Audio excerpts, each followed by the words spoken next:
세상에는 위인들이라고 불려지는 사람들이 있습니다.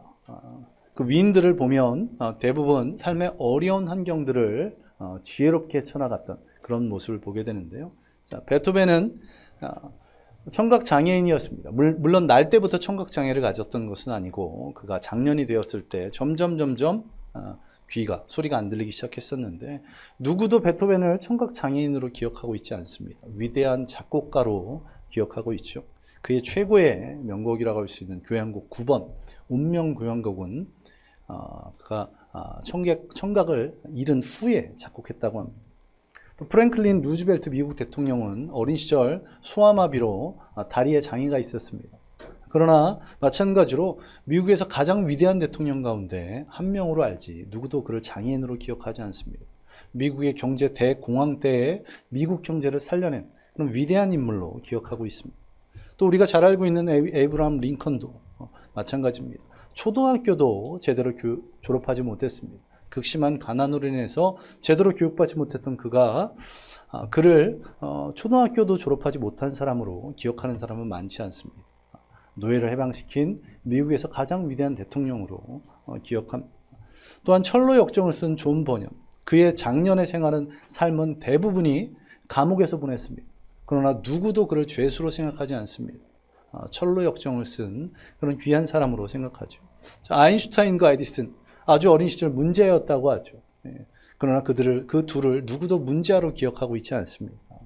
최고의 과학자, 그리고 발명가로 기억합니다. 앞서 말씀드렸던 것처럼 시대와 환경을 뛰어넘는 그런 자신의 삶 가운데 큰 발자취를 남긴 사람들, 그들을 위인이라고 부르는데 성경에서도 그와 비슷한 사람들이 있습니다. 제가 앞서 말씀드린 이 땅을 살아갔던 위인들과 마찬가지로 상황과 환경들을 초월했던 그런 모습을 보게 되는데요. 대표적인 사람이 요셉입니다. 형들의 시기 질투로 무엇을 경험합니까? 다른 나라로 노예로 팔려갑니다. 그곳에서 또 억울한 누명을 쓰고 감옥에 갇힙니다. 사람이라면 견디기 힘든 그런 상황 가운데서도 그런 환경 속에서도 애굽의 총리가 되었습니다. 어떻게 이런 일이 가능했을까요? 우리가 너무나 잘 알고 있는 창세기 39장 2절 말씀을 보시면 여호와께서 요셉과 함께 하심으로 그가 형통한 자가 되어, 또 그가 노예 생활을 감옥에 있을 때는 창세기 29장 21절을 보면 여호와께서 요셉과 함께 하심으로 그에게 인자를 더하사, 그리고 그가 이후에 총리가 된 후에 형들을 만나서 이렇게 말합니다. 창세기 45장 8절에 보시면 그런즉 나를 이리로 보낸 이는 당신들이 아니요 하나님이시라. 내가 고난과 어려움 가운데 있었지만 그 가운데 하나님이 함께 하셨고 하나님께서 나를 이곳으로 인도해서 애굽의 총리가 되게 하셨다. 그리고 애굽의 총리가 중요한 게 아니라 자신에게 맡겨진 사명, 고대 근동의 대기근 속에서 수많은 생명들을 살리고 또 자신의 가문이 계속 이어져 예수님이 태어나도록 하는 그 사명을 온전히 감당하는 것이 다 하나님의 뜻이었습니다. 하나님의 인도하심이었음을 고백합니다. 저와 여러분은 어떻습니까? 우리는 연약해서 우리가 처한 상황들, 환경에 자꾸만 얽매입니다. 위로 10명의 형이 11번째 동생을 압박하는데 이 11번째 동생이 무슨 수를 쓰겠습니까? 또한 주인의 명령에 절대 복종해야 되는 노예, 또 감옥에 있었던 죄수가 어떻게 애굽의 총리가 될 수 있겠습니까? 그런데 감사한 것은 전능하신 하나님께서는 환경과 상황들을 문제 삼지 않으신다는 것입니다. 모든 것이 하나님의 은혜가 우리에게 임할 때 그때 죄인 되었던 또 노예되었던 요셉도 애굽의 총리가 될 수 있었습니다. 또한 엘리야를 보시기 바랍니다. 하나님께 간절히 구해서 비를 그치게도, 비도 그냥 한 주, 두 주, 한 달, 두 달이 아니라 3년 6개월을, 또 그 3년 6개월 동안 메말랐던 땅을 한 번 비로 풍요롭게 만들 큰 비를 내리기도 했던 것이 바로 엘리야였습니다. 그가 목숨을 걸고 바알과 아세라 선지자들과 대결을 벌였고 하나님께서 하늘에서 불을 내려주십니다. 그래서 승리하고 바알 선지자들을 다 잡아 죽였습니다.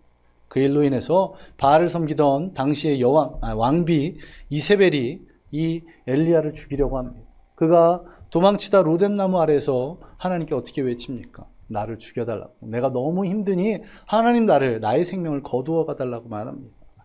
또한 그가 거기서 또 떠나 호렙산 동굴에서 모두 죽고 나만 남았다고 그렇게 외치는 것을 보게 됩니다. 그런데 하나님께서 엘리야를 천사를 통해 먹이셨습니다. 또한 아직 바알과 아사라에게 무릎 꿇지 않은 7,000명을 준비했다고 말씀하시면서 새로운 사명을 엘리야에게 허락하시는 것을 보게 됩니다. 그리고 그 사명을 온전히 감당했던 엘리야가 이 땅의 마지막을 어떻게 보냅니까? 하늘에서 불말과 불병거가 내려와서 바람을 타고 올라가 그가 이 땅에서 죽음을 보지 않은 그런 사람이 되었습니다. 자, 엘리야도 그의 대단한 능력이 아닌 하나님께서 함께 하셨기에 생명의 위협, 수많은 고난 가운데서도 자신에게 주어진 사명을 감당했던 것입니다. 야고보서를 보면 이러한 엘리야를 어떻게 말하고 있습니까? 우리와 똑같은 사람이라고 그렇게 말씀하고 있습니다. 앞서 말씀드린 세상에서 위인이라고 부르는 사람들, 제가 언급한 성경의 인물들 모두 고난과 역경 가운데서도 흔들림 없이 삶을 살아갔습니다. 고통과 핍박에 무너지지 않고 그것을 오히려 기회로 삼아서 위대한 일들을 이뤄낸 그런 사람들입니다. 청각장애, 소아마비, 극심한 가난, 감옥생활, 또 세상의 핍박 같은 자신이 처한 그런 어려운 상황, 그것에서 낙심하지 않고 그 가운데서 하나님의 뜻을 발견하고 하나님이 주신 사명들을 이루어낸 그런 사람들입니다. 오늘 본문 이 빌립보서를 기록한 사도 바울도 마찬가지입니다. 그가 다메섹 도상에서 환상 가운데 예수님을 만납니다. 그리고 그가 거기서 사명받고 어려움과 고통 가운데서도 수십 년 동안 전 유럽을 다니며 주의 복음을 증거했습니다. 자신의 삶을 그가 고린도후서 11장에서 이렇게 요약하고 있습니다. 유대인들에게 40에 하나 감한매를 5번 맞았으며 3번 태장으로 맞고 1번 돌로 맞고 3번 파선하는데 일주야를 기품에서 지냈으며 여러 번 여행해 강의 위험과 강도의 위험과 동족의 위험과 이방인의 위험과 시내의 위험과 광야의 위험과 바다의 위험과 거짓 형제 중에 위험을 당하고 또 수고하여 애쓰고 여러 번 자지 못하고 줄이며 목마르고 여러 번 굶고 춥고 헐벗었노라. 자신의 삶 가운데 이전 과거에는 아주 풍요롭고 부유한 삶을 살았지만 사명받은 이로 모든 것을 버려버리고 아주 어렵고 힘든 사역의 길을 걸었습니다. 그러나 이런 고난들 맞고 굶주리고 쫓기고 이런 가운데서도 그는 불평하지 않고 감옥에서도 어떻게 하고 있습니까? 하나님께 찬양드리고 기도했던 모습을 볼 수가 있습니다. 오늘 본문에 보시면 그가 자족하기를 일체의 비결을 배웠다고 그렇게 성경에서 말씀하고 있습니다. 오늘 빌립보서 4장 11절에서 13절 말씀 우리 성경을 보면서 우리 한 목소리로 함께 읽어보겠습니다. 우리 함께 읽겠습니다. 시작. 내가 궁핍함으로 말하는 것이 아니니라. 어떠한 형편에든지 나는 자족하기를 배웠노니 나는 비천에 처할 줄도 알고 풍부에 처할 줄도 알아. 모든 일 곧 배부르며 배고픔과 풍부와 궁핍에도 처할 줄을 아는 일체의 비결을 배웠노라. 하셔야 되는데 내가 능력 주시는 자 안에서 내가 모든 일을 할 수 있느니라. 아멘. 주님의 은혜 가운데 주님께서 베푸신 능력 가운데 어떠한 상황, 어떠한 환경도 뛰어넘을 수 있는 능력을 허락받았다는 그런 사도 바울의 귀한 고백이 오늘 본문의 말씀입니다. 저와 여러분은 구원받았습니다. 구원받은 우리가 이 땅을 어떻게 살아가야 됩니까? 우리 믿는 성도들이 예수 그리스도를 구주로 영접한 후에 이 땅을 살아가는 삶의 모습을 한 단어로 표현하면 신학용어 성화라고 표현하고 있습니다. 성화. 이 성화는 좀 쉽게 표현하면 무엇입니까? 예수님을 닮아가는 삶이 바로 이 성화인데요. 예수님께서는 이 땅에 십자가에 달리시기 위해서 오셨습니다. 그분은 고난당하고 죽임당한 것을 목적으로 이 땅에 오신 것입니다. 그러나 그럼에도 불구하고 그것을 불평하지 않으셨습니다. 오히려 사랑을 실천하셨습니다. 많은 것을 가지지 못하셨음에도 불구하고 베푸셨고 그 없는 것으로 불평하지 않으셨던 것을 보게 됩니다. 어떠한 상황에서도 원망했다는 구절이 없고요. 불평했다는 구절이 없습니다. 어떠한 고난 역경 가운데서도 흔들리지 않으셨던 또 어떤 평안 가운데서도 나태하지 않으셨던 그런 예수님의 모습을 볼 수 있습니다. 저와 여러분이 이러한 예수님의 삶을 닮아가기 위해서 오늘 본문에서 무엇을 말씀하고 있습니까? 첫 번째, 우리가 그리스도를 닮아가기 위해서, 우리가 어떤 상황에서도 흔들리지 않는 믿음을 가지기 위해서 우리가 비천에 처할 줄 알아야 된다고 성경은 말씀하고 있습니다. 고난 가운데서도 잘 감당해야 된다는 말씀입니다. 세상을 살아가다 보면 어떻습니까? 병에 걸릴 때 있을 수 있습니다. 사업의 실패를 경험할 때가 있습니다. 학생들은 시험을 망칠 때가 있고 직장인들은 직장 생활에 아주 고초를 겪을 때가 있습니다. 이때 당면한 시련, 고난 가운데 흔들림 없이 믿음을 지켜나가야 되는 것이 우리의 삶의 모습입니다. 이 고난이 우리를 더욱더 복되게 할 수 있습니다. 서양 격언에 이런 말이 있답니다. 북풍이 바이킹을 만들었다. 이 바이킹, 이 노르웨이 사람들을 말하는 것인데요. 이 바이킹의 전성기는 10세기 때였답니다. 독일과 영국, 프랑스, 스페인 해변에까지 진출했고 북미까지 진출했다는 이야기가 있을 정도랍니다. 그들은 추운 기후, 아주 거칠고 좁은 땅 때문에 고통을 겪었지만 거기서 안주하지 않았습니다. 배를 만들어서 여러 지역에 진출했고 개척을 하고 무역을 시작해서 삶의 지경을 아주 넓혔던 그런 것을 보게 됩니다. 또한 오랫동안 사람들은 아프리카의 최남단 그곳을 폭풍의 기슭이라고 불렀답니다. 누구도 그것을 통과하지 못했답니다. 바다가 워낙 거칠었기 때문에 누구도 그것을 통과하지 못해서 폭풍의 기슭이라고 불렀는데 15세기에 포르투갈의 탐험가 바스코 다가마가 그 지역을 뚫고 항해를 전진해 나갔습니다. 그리고 그 폭풍의 기슭을 뚫고 나갔더니 대양 가운데 가장 잔잔한 인도양을 만났고 그리고 인도 대륙을 발견할 수 있었습니다.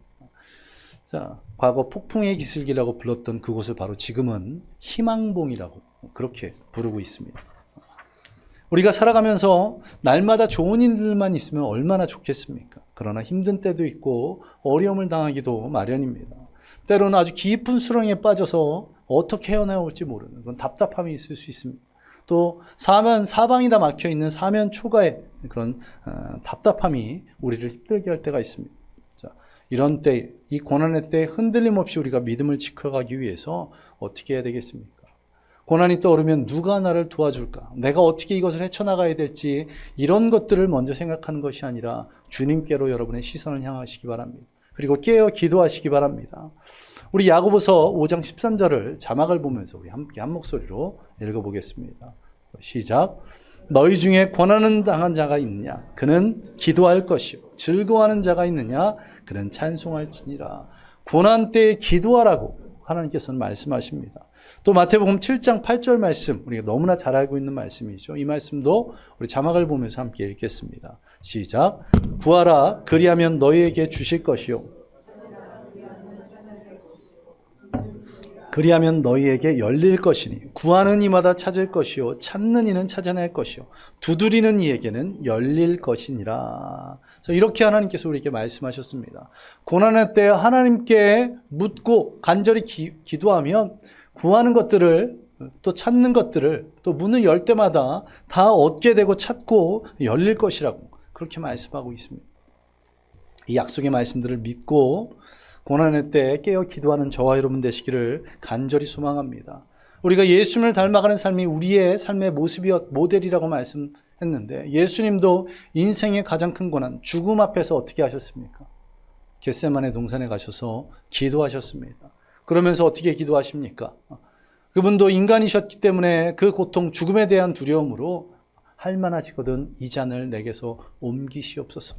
그런데 간절히 기도하는 가운데 그 기도가 어떻게 바뀝니까? 그러나 나의 원대로 하지 마옵시고 아버지의 원대로 하시기를 원하나이다. 이렇게 기도했습니다.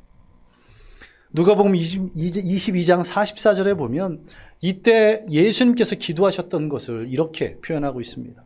예수께서 힘쓰고 애써 더욱 간절히 기도하시니 땀이 땅에 떨어지는 핏방울 같이 되더라. 얼마나 간절히 기도했는지 땀이 뚝뚝 떨어지는데 그것이 핏방울처럼 보일 정도로 땀이 핏방울처럼 바뀌는 그 정도가 아니라 기도하면서 땀을 흘려보신 분 계신가요? 간절히 기도함으로 땀이 날 정도로 기도해 보신 분들. 물론 이 여름에 더운데 난방하지 않고 그리고 집에서 기도하시면 당연히 땀이 납니다. 그런 거 말고 정말 간절히 기도함으로 땀이 납니다. 이렇게 고난의 때 깨어 기도하는 저와 여러분 되시기 바랍니다. 가장 어려운 순간, 고난의 때에 내 생각, 내 방법대로 살아가지 않기 위해서 주님 뜻대로 행하기 위해서 간절히 기도하시기 바랍니다. 어떤 재난, 역경, 어려움이 있을지라도 예수님처럼, 바울처럼 깨어 기도함으로 말미암아 그것을 흔들림 없이 감당해내시기 바랍니다. 폭풍의 기슬기, 희망봉이라고 불리어졌던 것처럼 지금의 고난, 그것을 믿음으로 감당할 때 그 후에 하나님께서 주시는 축복, 그리고 놀라운 은혜가 여러분에게 임할 줄 믿습니다.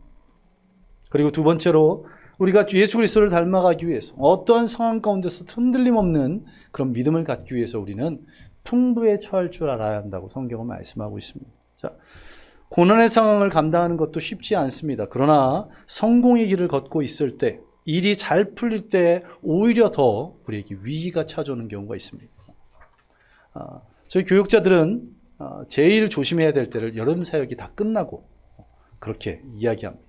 저희가 제일 조심해야 될 때를 여름 사역이, 1년 중에 가장 힘든 여름 사역이 다 끝나고 많은 경우 목회자들이 앓습니다. 갑자기 왕 걸리던 감기가 걸리거나 몸살이 걸리거나 이제 다 끝났다 하고 긴장을 풀어서 뭔가 큰 실수를 하거나 아니면 건강에 문제가 생기는 그런 경험들이 있는데요. 우리도 평안할 때 더 하나님 붙잡으시기 바랍니다. 아담과 하와가 어디서 범죄했습니까? 그들은 소돔과 고모라에서 범죄한 것이 아닙니다. 지상의 낙원이라고 불렸던 에덴 동산에서 범죄했던 것을 보게 됩니다. 다윗은 어떻습니까? 암몬의 수도 랍바를 함락시켰습니다. 또 그 강대했던 블레셋과의 전쟁에서 승리했던, 그래서 나라가 평화를 찾아왔던 그때에 그가 인구조사를 하는 것을 보게 됩니다. 나라가 전쟁이 계속되는 힘든 가운데서는 주님을 찾았는데 나라의 평화가 찾아오자 하나님을 의지하지 않고 사람의 방법들을 선택하는 그런 안타까운 모습을 보게 됩니다. 이 일로 하나님께서 진노하셨고 전염병을 통해서 3일 동안 7만 명의 백성들이 죽게 되는 그런 고통을 겪게 되었습니다. 솔로몬은 어떻습니까? 그가 하나님께 1,000번제를 드렸을 때 하나님께서 그에게 나타나셔서 내게 무엇을 줄까? 이렇게 구하자. 그런 큰 부, 명예, 권세를 구한 것이 아니라 이 나라를 다스려야 되는데 주님의 뜻을 분별할 수 있는 듣는 마음, 우리가 지혜로 알고 있는 이 듣는 마음을 달라고 구했습니다. 하나님께서 주시는 이 듣는 마음, 하나님 뜻을 분별할 수 있는 지혜로 말미암아 그 이름이, 그 명성이 사방에 펼쳐져서 만국 사람들이 이 솔로몬의 지혜를 듣기 위해서 찾아옵니다. 결국 나라는 부강해지고 태평성대를 이루었는데 태평성대를 이룬 이 다음부터가 문제입니다. 그 전까지는 정말 신실하게 하나님께 기도했던 솔로몬이 태평성대를 이루자 범죄하기 시작합니다. 신명기 17장을 보시면 만약 왕을 세웠을 때 왕이 이것을 조심하라고, 범죄하지 말라고 말씀하신 것들이 있습니다. 신명기 17장 16절을 보시면 왕은 병마를 많이 두지 않을 것이요, 병거와 말을 많이 두지 말라고 말씀합니다. 나라가 군사적으로 강력해야 외적의 침입을 받지 않을 텐데 병거를 많이 두지 말라고 말씀하시고 있는 겁니다. 병거와 마병은 당시의 최고의 무기였습니다. 그런데 이것을 많이 두지 말라고 하신 것은 세상의 방법들을 의지하지 말고 하나님을 의지하라는 그런 말씀이셨죠. 또한 신명기 17장 17절을 보시면 그에게 아내를 많이 두어 그의 마음이 미혹되게 하지 말 것이며 자기를 위하여 은금을 많이 쌓아두지 말 것이라, 이렇게 분명히 말씀하셨는데 이 모든 왕이 지켜야 되는 것들을 다 지키지 못합니다. 솔로몬이 나라의 평화가 안정이 있고 나서 했던 것이 무엇이냐면 더 강력한 나라를 위해서 국고성, 무엇입니까? 재물을 쌓아놓는 성을 만든 겁니다. 그리고 병거성, 전차라고 할 수 있는, 지금의 전차라고 할 수 있는 병거를 모아놓는, 그리고 마병의 성들, 하나님께서 많은 수를 두지 말라고 한 것들을 성을 만들어서 많은 숫자를 두는 것을 보게 됩니다.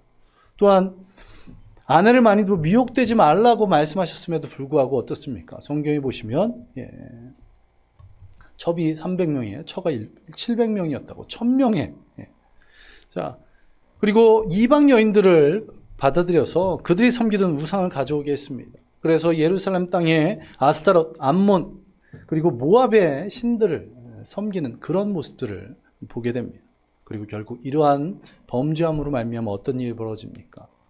솔로몬 당대에 그 일이 행해졌어야 되는데 그의 아버지 다윗이 하나님 마음에 맞는 사람이었기에 솔로몬 때에는 안 이루어지고 그 아들 르호보암 왕 때에 나라가 두 쪽으로 쪼개져 버립니다.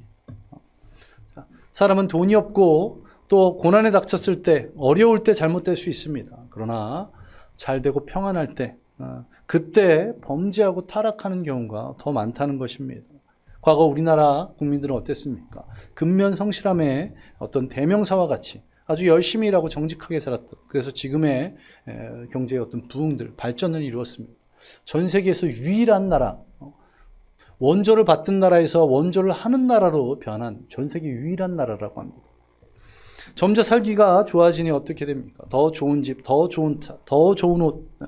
자, 이런 삶의 질이 좋아지는 것에 비해서 정신적인 그런 고통이 과중됩니다. 윤리와 도덕이 타락하고 범죄에는 점점 들어감으로 말미암아 이 나라가 어떻게 되었습니까? 전 세계에서 자살률이 가장 높은 그런 나라로 전락하고 말았습니다.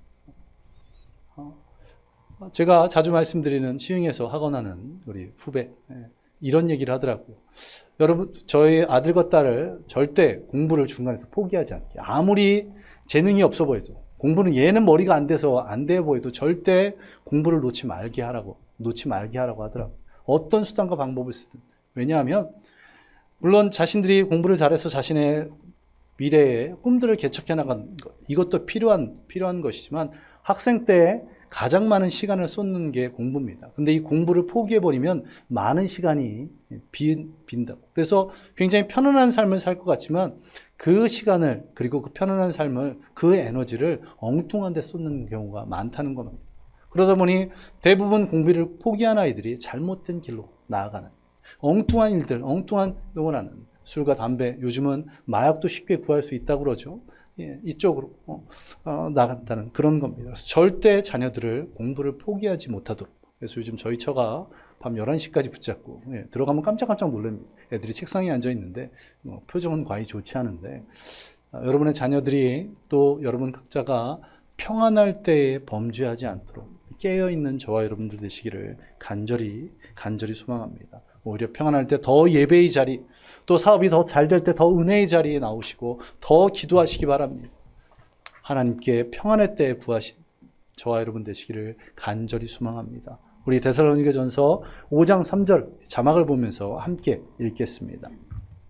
시작. 그들이 평안하다.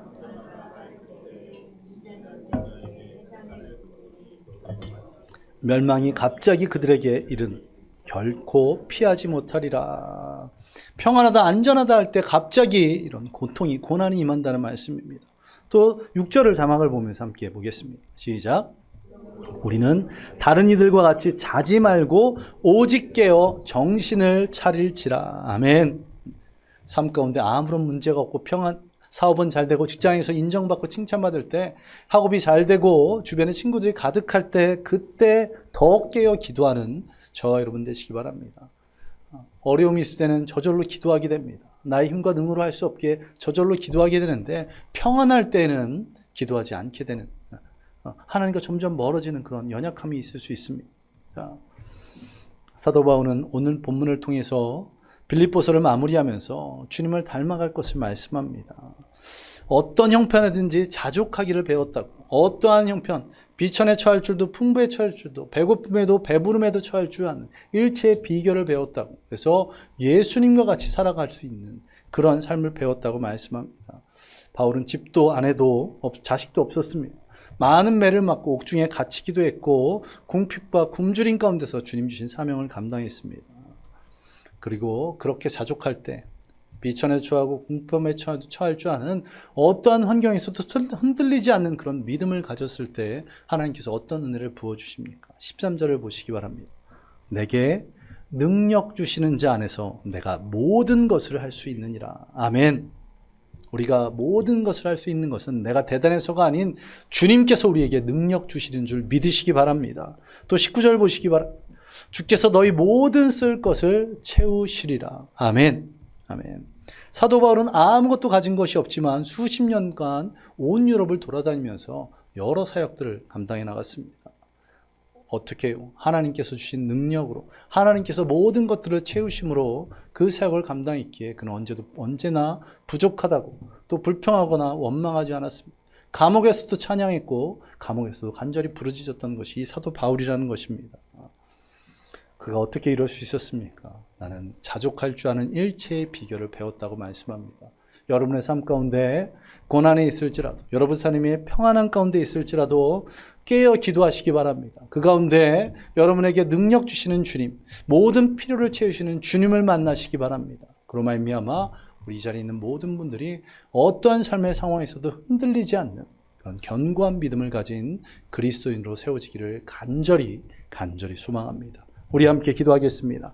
오늘 말씀을 생각하며 우리 함께 기도합니다. 이 자리에 있는 모든 성도들이 고난에도 또한 평안함에도 처할 수 있는, 비천에도 풍부에도 처할 줄 아는 그런 귀한 믿음의 성도들 될 수 있도록 그 모든 일체의 비결을 배워 예수님을 닮아가는 삶을 살아가도록 우리 이 시간 함께 기도하겠습니다. 기도합니다.